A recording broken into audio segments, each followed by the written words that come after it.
வணக்கம்.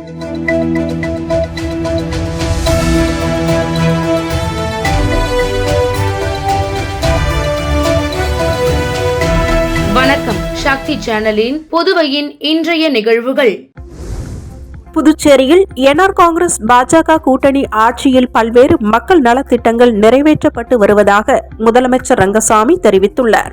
புதுச்சேரி தேசிய ஜனநாயக கூட்டணியின் பாராளுமன்ற வேட்பாளர் நமச்சிவாயத்தை ஆதரித்து கூட்டணி கட்சி தலைவர்களுடன் காலப்பட்டில் இருந்து பிரச்சாரத்தை முதலமைச்சர் ரங்கசாமி துவக்கி வைத்தார். அதைத் தொடர்ந்து பேசிய முதலமைச்சர் ரங்கசாமி, புதுச்சேரி மக்களவை தொகுதி பாஜக வேட்பாளர் நமச்சிவாயத்தை வெற்றி பெற செய்து பிரதமர் மோடியின் கரத்தை வலுப்படுத்த வேண்டும் எனவும், கடந்த காங்கிரஸ் ஆட்சியில் புதுவையில் நலத்திட்டங்கள் செயல்படுத்தப்படவில்லை என்றும், என்ஆர் காங்கிரஸ் பாஜக கூட்டணி ஆட்சி வந்த பிறகுதான் மக்களுக்கான நலத்திட்டங்கள் அனைத்தும் செயல்படுத்தப்பட்டுள்ளதாகவும் தெரிவித்தார். மேலும் சாலை சீரமைப்பு உள்ளிட்ட உட்கட்டமைப்பு வசதிகள் மேம்படுத்தப்பட்டுள்ளதாகவும், அரசு துறைகளில் காலி பணியிடங்கள் நிரப்பப்பட்டு வருவதாகவும், பதவி உயர்வும் அந்த இடங்களில் பணியாளர்களும் நியமிக்கப்பட்டுள்ளனர் எனவும், இதனால் இளைஞர்கள் வேலைவாய்ப்பு பெற்றுள்ளதாகவும், தொடர்ந்து மக்கள் நலத்திட்டங்கள் செயல்படுத்தப்படும் என்றார். பிரச்சாரத்தின் போது பொதுப்பணித்துறை அமைச்சர் லட்சுமி நாராயணன், பாஜக மாநில தலைவர் செல்வகணபதி, சட்டப்பேரவை உறுப்பினர் கல்யாணசுந்தரம், சட்டமன்ற உறுப்பினர் ஜான்குமார், ஏகேடி ஆறுமுகம், பாமக மாநில தலைவர் கணபதி உள்ளிட்டோர் கலந்து கொண்டனர். நில அபகரிப்பு கும்பல் மீது நடவடிக்கை எடுக்க கோரி பெரியகடை காவல் நிலையத்தை சுயேட்சை சட்டமன்ற உறுப்பினர் நேரு தலைமையில் வியாபாரிகள் முற்றுகையிட்டதால் பரபரப்பு ஏற்பட்டது. புதுச்சேரி பெரியகடை சட்டப்பேரவை தொகுதி கோவிந்த சாலை ஒத்தவாடை வீதியைச் சேர்ந்தவர் அய்யூப். குபேர் சந்தையில் மளிகை கடை நடத்தி வருகிறார். இவர் கடந்த 7ஆம் தேதி தனது வீட்டில் தூக்கிட்டு தற்கொலை செய்து கொண்டார். இவருக்கு வாரிசுகள் யாரும் இல்லை என கூறப்படுகிறது. இதனையடுத்து அவரது கடையினை சிலர் ஆக்கிரமிக்க முயன்ற பிரச்சனையில் மனம் உடைந்துதான் அய்யூப் தற்கொலை செய்து கொண்டதாக புகார் எழுந்தது. இதில் தொடர்புடையவர்கள் மீது பெரியகடை காவல்துறையினர் வழக்கு பதிவு செய்து நடவடிக்கை எடுக்க வேண்டும் என பல்வேறு அமைப்புகளும் வலியுறுத்தின. இந்த கோரிக்கைகளை வலியுறுத்தி உருளையன்பேட்டை சுயேட்சை சட்டமன்ற உறுப்பினர் நேரு தலைமையில் பொதுநல அமைப்பினர், கோவிந்தசாலை பள்ளி வாசல் ஜமாத்தார்கள், வியாபாரிகள், பொதுமக்கள் பெரியகடை காவல் நிலையத்தை முற்றுகையிட்டு கடும் வாக்குவாதத்தில் ஈடுபட்டனர். அவர்களை தடுத்து நிறுத்திய காவல்துறையினர் குற்றவாளிகள் மீது சட்டப்படி நடவடிக்கை எடுக்கப்படும் என கூறினர். மேலும் நில அபகரிப்பு கும்பல் மீது வழக்கு பதிவு செய்து விசாரணை நடத்தப்படும் என காவல்துறையினர் உறுதி அளித்தனர். இதனையடுத்து முற்றுகையில் ஈடுபட்டோர் கலைந்து சென்றனர். சேதராப்பட்டு பகுதியில் கஞ்சா விற்பனையில் ஈடுபட்ட 4 பேர் கொண்ட கும்பலை காவல்துறையினர் கைது செய்தனர். புதுச்சேரி துத்திப்பட்டு வழுதாவூர் சாலையில் உள்ள தனியார் தொழிற்சாலை அருகில் கஞ்சா விற்பனை நடைபெறுவதாக சேதராப்பட்டு காவல்துறையினருக்கு தகவல் கிடைத்தது. இதனை அடுத்து சப் இன்ஸ்பெக்டர் ராஜேஷ் மற்றும் காவல்துறையினர் அங்கு விரைந்து சென்றனர். காவல்துறையினரை பார்த்ததும் 4 பேர் கொண்ட கும்பல் அங்கிருந்து தப்பி ஓட முயன்றது. காவல்துறையினர் அவர்களை மடக்கி பிடித்து சோதனையிட்டனர். அவர்களிடம் 70 கிராம் கஞ்சா பொட்டல் மறைத்து வைத்திருந்தது தெரிய வந்தது. இதனை அடுத்து 4 பேரையும் காவல் நிலையம் கொண்டு சென்று விசாரணை மேற்கொண்டதில் விழுப்புரம் மாவட்டம் சிதலம்பட்டு பகுதியைச் சேர்ந்த சிவா, புதுச்சேரி விநாயகம்பட்டு ராஜேஸ்வரி நகரைச் சேர்ந்த மணிகண்டன், விழுப்புரம் களித்திரம்பட்டு ராஜதுரை, அஜித்குமார் என தெரிய வந்தது. இதனையடுத்து அவர்களை கைது செய்த காவல்துறையினர் அவர்களிடம் இருந்து 70 கிராம் கஞ்சா பொட்டலங்கள், 2 இருசக்கர வாகனங்கள், 4 செல்போன்களை கைப்பற்றினர். பின்னர் 4 பேரையும் நீதிமன்றத்தில் ஆஜர்படுத்தி காலாப்பட்டு மத்திய சிறையில் அடைத்தனர். புதுச்சேரி ரெட்டியார்பாளையம் அரசு உயர்நிலைப் பள்ளி அருகே கஞ்சா விற்பனையில் ஈடுபட்ட இளைஞர்களை கைது செய்த காவல்துறையினர் அவர்களிடம் இருந்து ரூபாய் 5000 மதிப்புள்ள கஞ்சா பொட்டலங்களை பறிமுதல் செய்தனர். புதுச்சேரி ரெட்டியார்பாளையம் அரசு உயர்நிலைப் பள்ளி அருகே மாணவர்கள் மற்றும் அப்பகுதி இளைஞர்களுக்கு கஞ்சா விற்பனை செய்யப்படுவதாக ரெட்டியார்பாளையம் காவல் நிலையத்திற்கு புகார் வந்தது. இதனை அடுத்து ஆய்வாளர் முத்துக்குமார், உதவி ஆய்வாளர் கலையரசன் தலைமையிலான காவல்துறையினர் சம்பவ இடத்திற்கு சென்று கண்காணிப்பு பணியில் ஈடுபட்டிருந்தனர். அப்பொழுது சந்தேகப்படும்படியாக நின்றிருந்த 2 பேரை காவல்துறையினர் பிடிக்க முயன்றபோது அதில் ஒருவர் தப்பிச் சென்றார். பிடிபட்ட ஒருவரை காவல் நிலையம் அழைத்துச் சென்று விசாரணை மேற்கொண்டதில் எல்லைப்பிள்ளை சாவடி பஜனை மட தெருவைச் சேர்ந்த மணிவண்ணன் என்பதும் அப்பகுதியில் பள்ளி மாணவர்கள் மற்றும் இளைஞர்களுக்கு கஞ்சா விற்பனை செய்தது தெரியவந்தது. இதனை அடுத்து மணிவண்ணனை கைது செய்த காவல்துறையினர் அவர்களிடம் இருந்து ரூபாய் 5000 மதிப்புள்ள கஞ்சா பொட்டலங்களை பறிமுதல் செய்தனர். மேலும் தப்பிச் சென்ற அவனது கூட்டாளி சூர்யாவை காவல்துறையினர் தேடி வருகின்றனர். புதுச்சேரியில் தனியார் தொழிற்சாலை அருகே தடை செய்யப்பட்ட போதைப் பொருட்களை விற்பனை செய்த வாலிபர்களை காவல்துறையினர் கைது செய்தனர். புதுச்சேரி நெட்டப்பாக்கம் தொகுதிக்கு உட்பட்ட கரியமாணிக்கம் வடகொல்லி சாலையில் உள்ள தனியார் இரும்பு தயாரிக்கும் தொழிற்சாலை அருகே அரசால் தடை செய்யப்பட்ட போதைப் பொருட்கள் விற்பனை செய்யப்படுவதாக நெட்டப்பாக்கம் காவல் நிலையத்திற்கு ரகசிய தகவல் கிடைத்தது. இதனையடுத்து உதவி ஆய்வாளர் வீரபத்திரன் தலைமையிலான காவல்துறையினர் சம்பவ இடத்திற்கு விரைந்து சென்று கண்காணிப்பு பணியில் ஈடுபட்டிருந்தனர். அப்போது சந்தேகப்படும்படியாக நின்று கொண்டிருந்த வாலிபரை மடக்கி பிடித்து விசாரணை செய்ததில் மடுகரை ராம்ஜி நகரைச் சேர்ந்த ஆதி நாராயணா என்பதும் அரசால் தடை செய்யப்பட்ட போதைப் பொருட்களை விற்பனை செய்வதும் தெரியவந்தது. இதனை அடுத்து அவரை கைது செய்த காவல்துறையினர் அவர்களிடம் இருந்து சுமார் 14,000 மதிப்புள்ள போதைப் பொருட்களை பறிமுதல் செய்தனர்.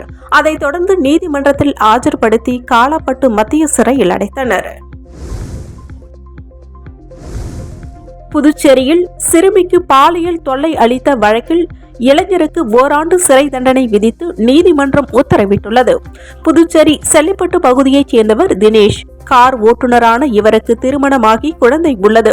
இவர் அதே பகுதியைச் சேர்ந்த 16 வயது சிறுமிக்கு பாலியல் தொல்லை அளித்துள்ளார். இதை கண்டித்த அந்த சிறுமியின் தாய்க்கு கொலை மிரட்டல் விடுத்துள்ளார். இதுகுறித்து புகாரின் பேரில் திருக்கனூர் காவல்துறையினர் போக்சோ சட்டத்தின் கீழ் வழக்கு பதிவு செய்து தினேஷை கைது செய்தனர்.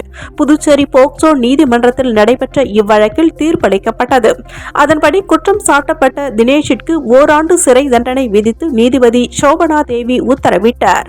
மேலும் பாதிக்கப்பட்ட சிறுமியின் குடும்பத்தினருக்கு ரூபாய் 50,000 நிவாரண உதவி வழங்கவும் அவர் உத்தரவிட்டார். அரசு தரப்பில் வழக்கறிஞர் பச்சையப்பன் ஆஜரானார். புதுச்சேரியில் அங்கீகரிக்கப்பட்ட அரசியல் கட்சிகள் உட்பட 27 வேட்பாளர்களின் மனுக்கள் ஏற்கப்பட்டன. முக்கிய கட்சிகளின் தரப்பில் தாக்கலான 3 மாற்று வேட்பாளர்கள், 4 சுயேட்சைகள் உட்பட 7 பேரின் மனுக்கள் நிராகரிக்கப்பட்டன. புதுவை மக்களவை தொகுதியில் போட்டியிட 34 வேட்பாளர்கள் 45 வேட்பு மனுக்களை தாக்கல் செய்தனர். வேட்பு மனுக்கள் மீதான பரிசீலனை இன்று மாவட்ட தேர்தல் அதிகாரி அலுவலகத்தில் நடைபெற்றது. மாவட்ட தேர்தல் அதிகாரி குலோத்துங்கன் தலைமையில் அதிகாரிகள் மனுக்களை பரிசீலனை செய்தனர். இதில் பாஜக வேட்பாளர் நமச்சிவாயம், அதிமுக வேட்பாளர் தமிழ் வேந்தன் உள்ளிட்டோர் நேரடியாக பங்கேற்றனர். மற்ற கட்சிகளின் சார்பில் பிரதிநிதிகள், சுயேட்சைகள் பங்கேற்றனர். வேட்பு மனுக்கள் தனித்தனியாக பரிசீலனை செய்யப்பட்டது.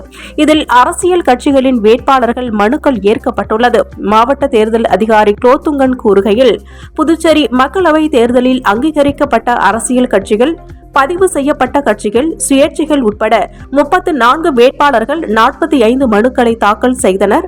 34 வேட்பாளர்கள் சமர்ப்பித்த 45 வேட்பு மனுக்களில் 27 வேட்பாளர்கள் சமர்ப்பித்த 36 வேட்பு மனுக்கள் ஏற்கப்பட்டதாகவும் 7 வேட்பாளர்களில் 9 மனுக்கள் நிராகரிக்கப்பட்டதாகவும் தெரிவித்துள்ளார். மேலும் வேட்பாளர்கள் தங்கள் வேட்பு மனுவை வரும் 30ஆம் தேதி திரும்ப பெறலாம் என்றும், அன்று வேட்பாளர்களுக்கான சின்னங்கள் ஒதுக்கப்பட்டு போட்டியிடும் வேட்பாளர்கள் இறுதிப் பட்டியல் வெளியிடப்படும் என்று தெரிவித்துள்ளார். காரைக்காலில் வளர்ப்பு மகனிடம் இருந்து வீட்டை மீட்டு தர வலியுறுத்தி துணை மாவட்ட ஆட்சியர் அலுவலகம் முன்பு மூதாட்டி ஒருவர் தீக்குளிக்க முயன்ற சம்பவம் பரபரப்பை ஏற்படுத்தியுள்ளது. காரைக்கால் மாவட்டம் திருப்பட்டினம் மாரியம்மன் கோவில் தெரு பகுதியைச் சேர்ந்தவர் தனலட்சுமி. 56 வயதாகும் தனலட்சுமியின் கணவர் இறந்த நிலையில் அரசாங்கம் இவருக்கு அளித்த இலவச வீட்டுமனை பட்டாவில் சிறிய வீட்டை கட்டி வசித்து வந்துள்ளார்.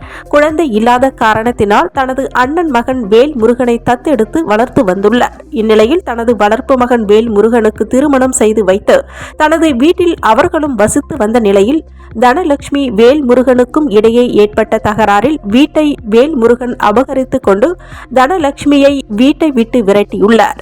இந்நிலையில் தனலட்சுமி துணை மாவட்ட ஆட்சியர் அலுவலகம் சென்று உடனடியாக தனது வீட்டை மீட்டு தர வேண்டும் என கூச்சலிட்டுள்ளார்.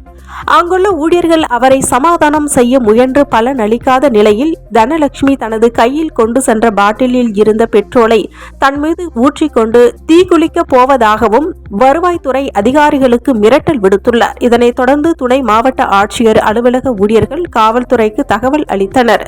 தகவலை தொடர்ந்து விரைந்து வந்த காவல்துறையினர் தனலட்சுமியிடம் சமாதானம் பேசி பலனளிக்காத நிலையில் மகளிர் காவல்துறையினர் துணையுடன் தனலட்சுமியினை காவல் நிலையம் அழைத்துச் சென்று சமாதானம் செய்யும் முயற்சியில் ஈடுபட்டனர். இதனால் அங்கு சிறிது நேரம் பரபரப்பு ஏற்பட்டது. காரைக்கால் மாவட்ட 11 மீனவ கிராம பிரதிநிதிகள் ஆலோசனை கூட்டத்தில் நாடாளுமன்ற தேர்தலை புறக்கணிக்க உள்ளதாக அறிவித்துள்ளது பரபரப்பை ஏற்படுத்தியுள்ளது. காரைக்கால் மாவட்டத்தில் காரைக்கால் மேடு, கிளிஞ்சல் மேடு, காசா குடிமேடு உள்ளிட்ட 11 மீனவ கிராமங்களில் சுமார் 10,000க்கும் மேற்பட்டோர் மீன்பிடி தொழில் செய்து வருகின்றனர். இந்நிலையில் கடலில் மீன்பிடித்து செல்லும் மீனவர்களை இலங்கை கடற்படை கைது செய்வதும் விடுவிப்பதும் வாடிக்கையாக உள்ள நிலையில் இலங்கை அரசு திடீரென புதிய சட்டம் ஒன்றை அமல்படுத்தியுள்ளது. இச்சட்டத்தின்படி விசை படகுகளை ஒட்டி வரும் ஓட்டுநரை மற்ற மீனவர்கள் விடுவிக்கும் போது விடுவிக்காமல் அவர்களை தொடர் சிறையில் வைக்கிறது.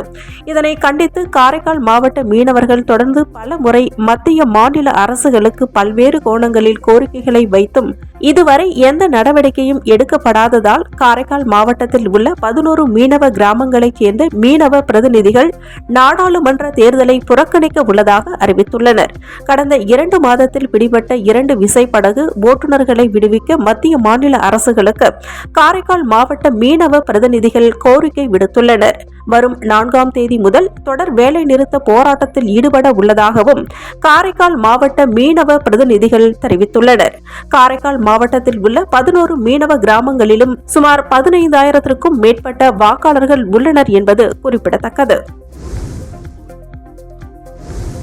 புதுச்சேரியில் நடைபெறும் பாராளுமன்ற தேர்தலில் போட்டியிடும் அதிமுக வேட்பாளர் தமிழ்வேந்தனுக்கு புதுச்சேரி முஸ்லிம் மக்கள் முன்னேற்ற அமைப்பு ஆதரவு.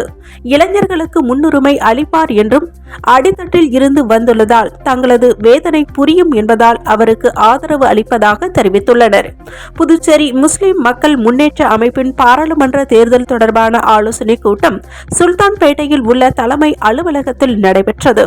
தலைவர் அபுதாஹிர் தலைமையில் நடைபெற்ற இந்த கூட்டத்தில் இந்த தேர்தலில் இளைஞராகவும் அடித்தட்டில் இருந்து வந்துள்ள அதிமுக வேட்பாளர் தமிழ்வேந்தனுக்கு ஆதரவு தெரிவிப்பது என முடிவெடுக்கப்பட்டது. இதனை அடுத்து அவர்கள் அதிமுக அம்மா பேரவை செயலாளரும் முன்னாள் சட்டமன்ற உறுப்பினருமான பாஸ்கர் மற்றும் அதிமுக வேட்பாளரும் இளைஞர் மற்றும் இளம் பெண்கள் பாசறை செயலாளருமான தமிழ்வேந்தனுடன் ஆலோசனை நடத்தி இந்த பாராளுமன்ற தேர்தலில் அதிமுக வேட்பாளர் தமிழ்வேந்தனுக்கு ஆதரவு தெரிவித்து சால்வை அணிவித்து வாழ்த்து தெரிவித்தனர். இதில் புதுச்சேரி முஸ்லிம் மக்கள் முன்னேற்ற அமைப்பின் நிர்வாகிகள், இளைஞர்கள் பலர் கலந்து கொண்டனர்.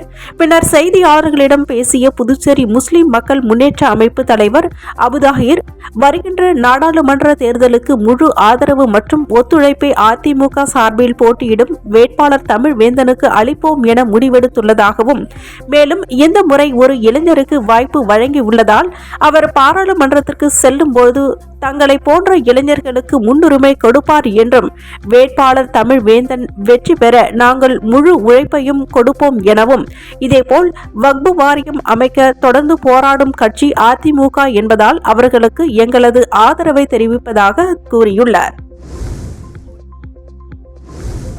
முதலியார்பேட்டை அதிமுக பிரமுகர் சின்னத்தம்பி உள்துறை அமைச்சர் நமச்சிவாயம் முன்னிலையில் பாஜகவில் இணையும் விழா நடைபெற்றது. முதலியார்பேட்டை தொகுதிக்குட்பட்ட வேல்ராம்பட்டு பகுதியைச் சேர்ந்த சின்னத்தம்பி கடந்த பல வருடங்களாக அதிமுக நிர்வாகியாக இருந்து வருகிறார்.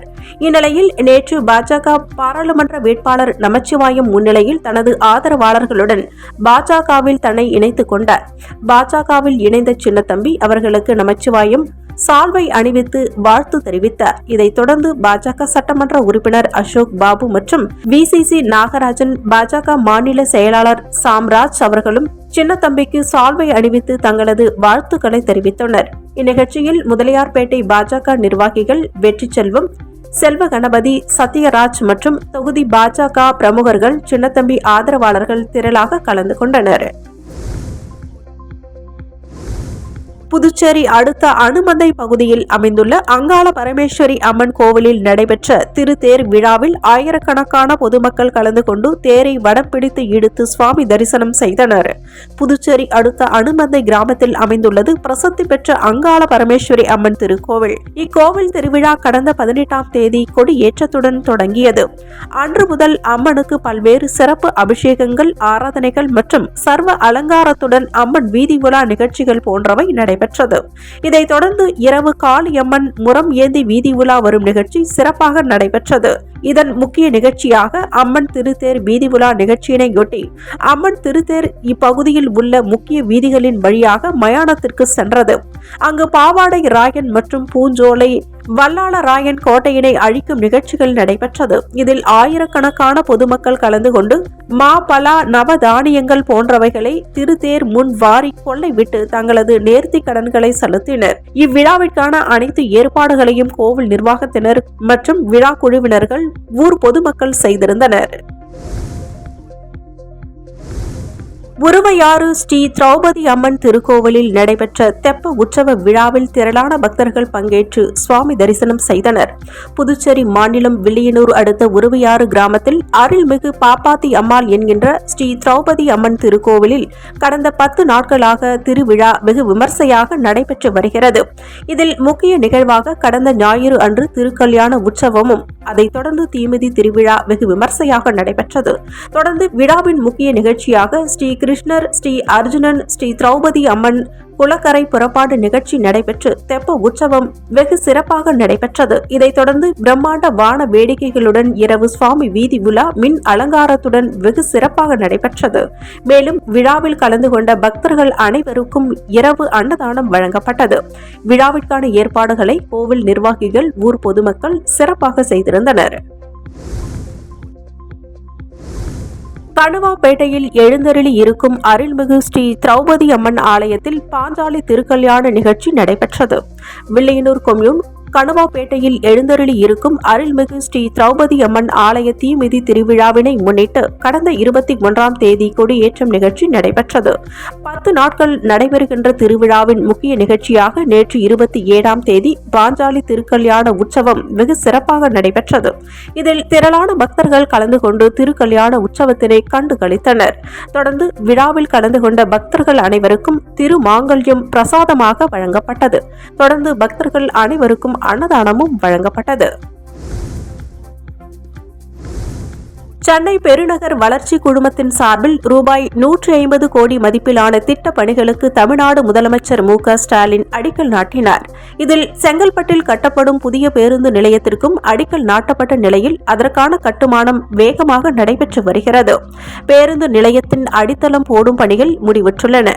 தமிழ்நாடு முதலமைச்சர் மு.க. ஸ்டாலின் சமீபத்தில் தலைமை செயலகத்தில் சென்னை பெருநகர் வளர்ச்சி குழுமத்தின் சார்பில் 150 கோடியே 5 லட்சம் ரூபாய் மதிப்பீட்டில் அமைக்கப்படவுள்ள பேருந்து நிலையம், மாற்றுத்திறனாளிகளுக்கான மறுவாழ்வு மையம் மற்றும் இரத்த சுத்திகரிப்பு மையம், உள் விளையாட்டு அரங்கம், பூங்கா, பேருந்து நிலையம் மற்றும் காசிமேடு கடற்கரை பகுதியினை மேம்படுத்தும் பணி ஆகிய திட்ட பணிகளுக்கு அடிக்கல் நாட்டினார்.